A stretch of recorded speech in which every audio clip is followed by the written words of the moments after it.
back from the dead. Hey, what's up, guys? Hope you guys are doing well. I'm back again as per usual. Apologies for being late. I've been a bit occupied on Sundays, so I couldn't actually get to the vlog. But I'm back now. It's a Monday evening on my side. We just finished our Varsity Cup, and that's one of the things I will be covering in this video.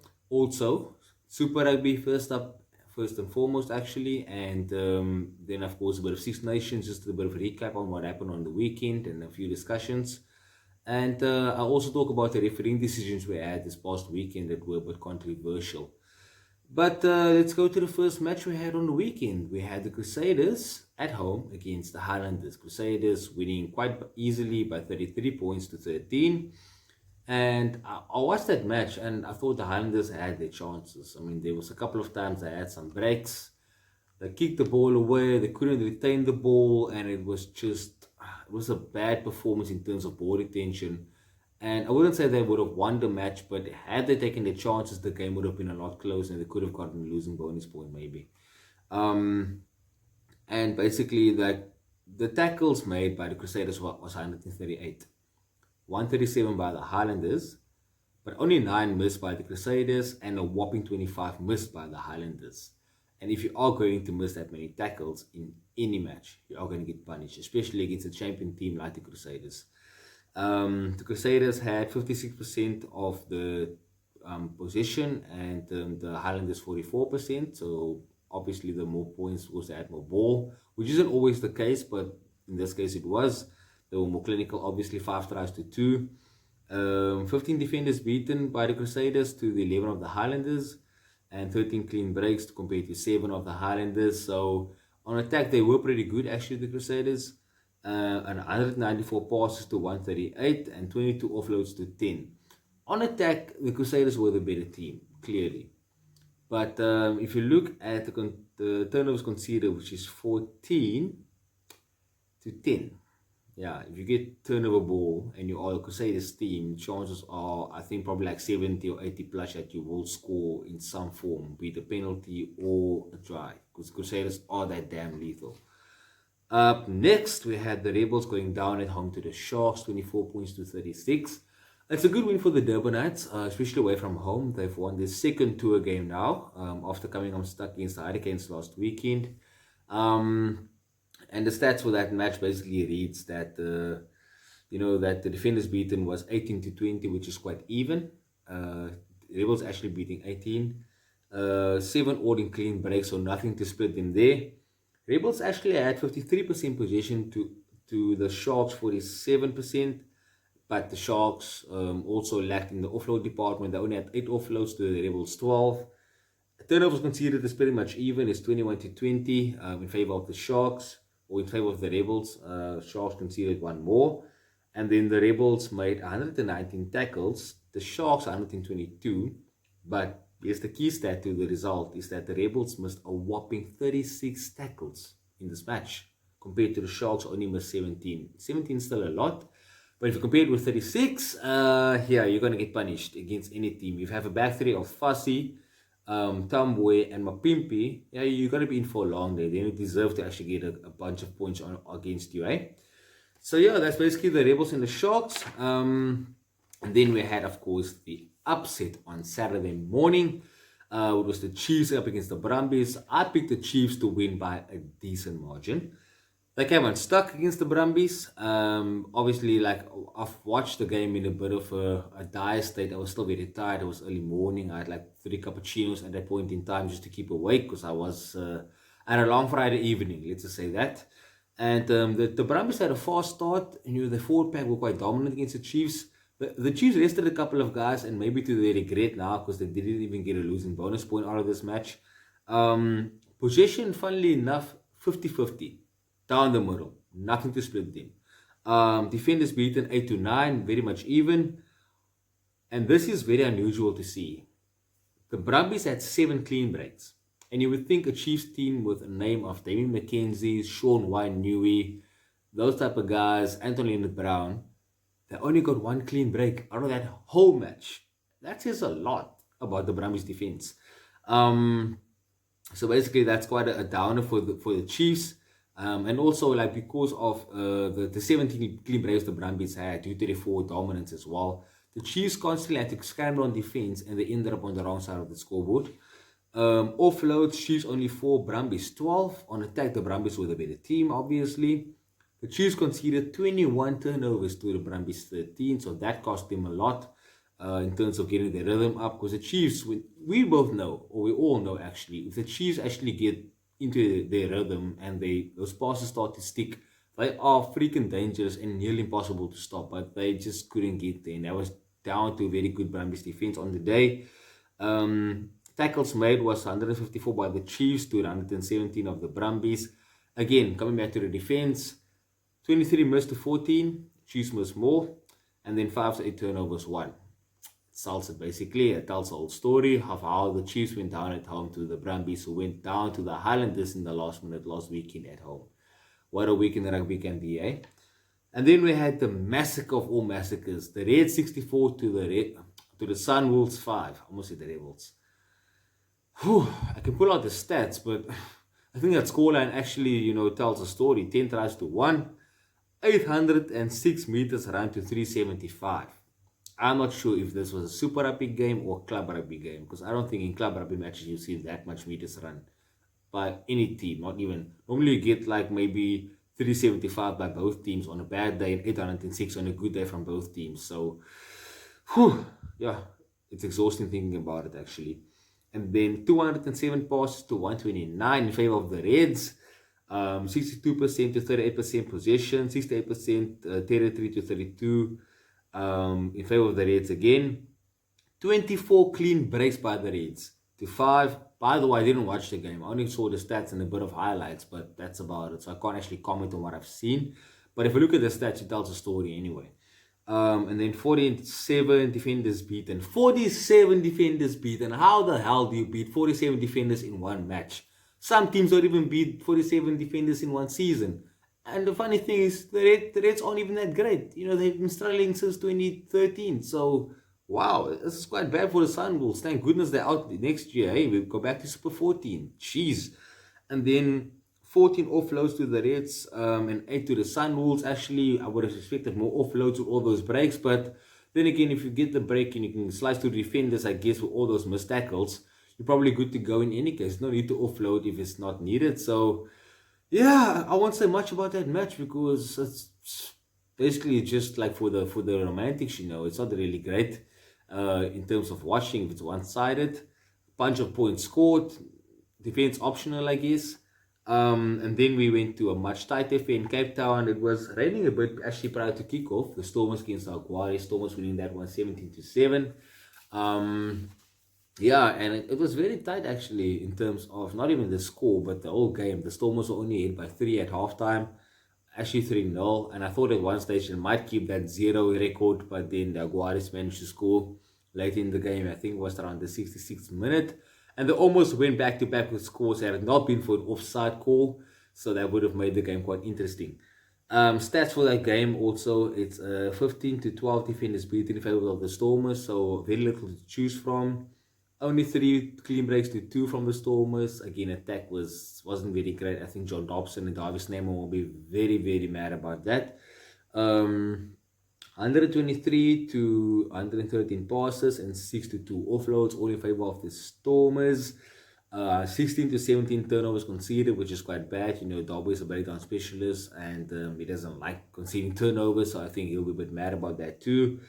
And then 107 to 112 tackles made. And you would think the Stormers would, well, they are actually, building the game around a defensive system.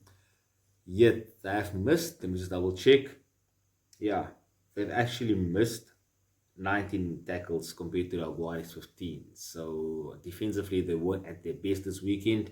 And I think, especially with that one try that was disallowed, I think they missed 6 or 7 out of that 15. So that will hinder Davis Neyman. I think he will have a stern work with him this week. Again, it's a very dangerous blue side waiting them at Newlands this weekend to make it 5 out of 5 possibly for them. And then they actually won 9 turnovers compared to 3 to the Aguares. And then there was a bit of controversy. Frans Malherbe getting a yellow card. I thought initially sitting in the stands it was fair, but when I got back home and I saw the replay, I mean, how low can a guy actually dip to make a tackle and still attempt to wrap his arms around the player? It was an unfortunate, sorry, it was an unfortunate collision of the head. There was no intent by France. You can see he attempted to wrap his arms in a tackle and he still got yellow carded, because it was a shoulder on head collision. But the guy couldn't go any lower. The Aguadas guy dipped. Hey, I'm all for refereeing towards the letter of the law. But there's also that small thing called common sense. I mean, Rashid is a very good referee, but I feel that the pressures the referees are under are so big that the calls they make under pressure can be, it's mind-boggling at times, and that was one of them. It's not the only one. We go to the Bulls and the Blues match after this. There was another yellow card incident, so let's get to it. Yeah, I'm gonna get straight to the yellow card first. So Burger Orendaal, he also made a tackle, but the guy was dipping, and I think the call also was that he went with his shoulder. But if I look at the picture, he clearly went for the chest, and the guy just dipped. Again, common sense didn't prevail. Another yellow card that probably shouldn't have been. I'm not a referee myself. I've attended one course and I didn't like it because I was unfit. Nothing else actually. But we're back in this conversation of refereeing again. I will be, or not will be, but I'll hope to get my friend Josh. He's a junior referee at the moment in the Western Province League in on the show, so we can just have a few discussions on interpretations of referees and calls made, because he's quite critical of guys as well at times, and he's someone who's in the ranks and looking to make it, into the bigger leagues as well soon enough. But anyway, let's go to that Bulls and the Blues match. So the Bulls went down at home, disappointingly against the Blues. I felt it's a game that they probably threw away that they could have won. The Blues just showing a bit more composure. And again, the refereeing standard of that match, same with the Stormers game for both sides, weren't great. The Blues actually got, I think they got a penalty to get out of their half. Yeah. Or turnover actually. They collapsed the Bulls more legally, actually get a scrum and then attack from there and got the winning penalty. And I think it was, not sure if it was Perofeta or Terry Black that started it, but they obviously, did the smash and grab, as Gunda would say, of Super Sport. So yeah, quite a high conditions. It was quite rainy in Pretoria. Possession wise, the Bulls actually had less. They had 47% of the ball to 53% of the Blues. The Bulls actually beat more defenders 10-4, which is quite pleasing to see. The South African team going in terms of attack, higher than the New Zealand team. 4-2 clean breaks in favor of the Bulls. 13-6 turnovers conceded. Again, if you are going to concede turnovers, you're going to get points against you. And 113 tackles made to 82. 11 missed to 9. So not too much to read into that. Not a high missed tackle percentage. Look, I honestly don't know what to make of the game. I honestly don't know what to make of the Bulls season so far, because I've spoken to some guys in the fantasy rugby group today, and I mentioned to them that the Bulls actually, they're 0-3, fine, but I'm not defending Potahima, I'm not defending the players, to be honest, but it was more a case of maybe being unlucky, because first match of the season against the Sharks, Cornel Hendricks drops the ball cold. That would have been a match-winning try. They didn't take their threes against the Stormers. They went for the corner out of desperation after a loss to the Sharks, obviously, and they came away with nothing. Now, had they taken their threes, they would have probably been in a bonus point position. There was an instance where I think Hendricks broke the line and he got his pass away, but into the hands of Ali for mark.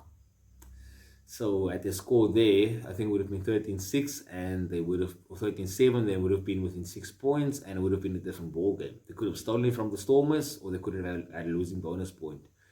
Again, they let this one get away. They have 1 point on the log now. They could have had 9.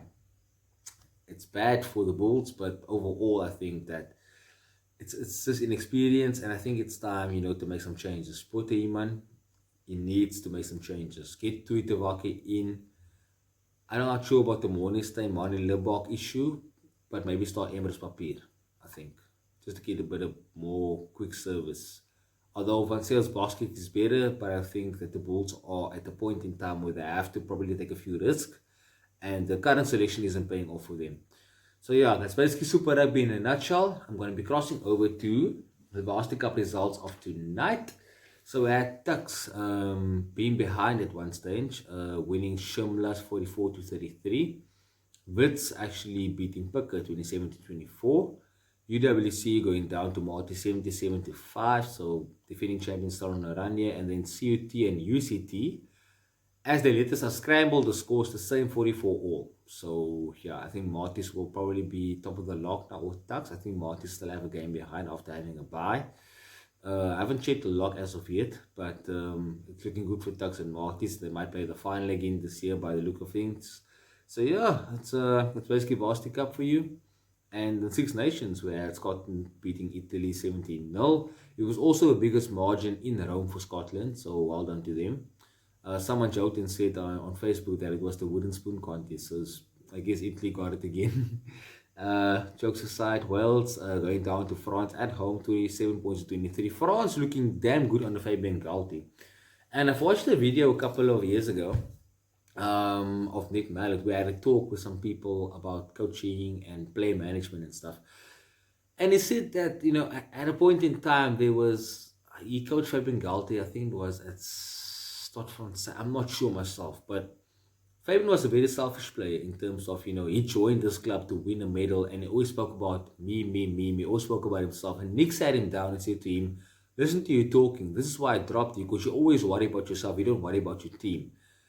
And I think he took a lot of lessons out of it, because now he's a damn good coach. And France is doing well.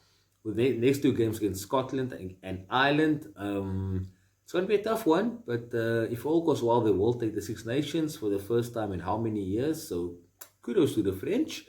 And then lastly, we had England up against Ireland. England, as per usual, like a house on fire, out of the starting blocks. First score in 8 minutes. Two tries basically scored in similar fashion through kick ahead and a misfield at the back. So I think Andy Farrell will be quite displeased with that, because they actually let 14 points slip just like that. Ireland are looking good at the moment. England look a bit 50-50. You don't know what to expect. England are like the new France now. You don't know which team's going to speak up on the weekend or pitch up on the weekend. And France looking like England now, quite solid, and Italy being Italy. So what can I say? But anyway, guys, thanks again for tuning in. Let me know in the comment section what you think about this video. I'll be looking to be back on Thursday. I have a damn hectic week ahead. But I'll look to do the predictions before Friday, obviously before the matches kick off. Latest Friday morning, guys. So yeah, that's basically all from my side. Keep warm. Have a good week further on. Cheers, and I'll see you guys soon. Adios.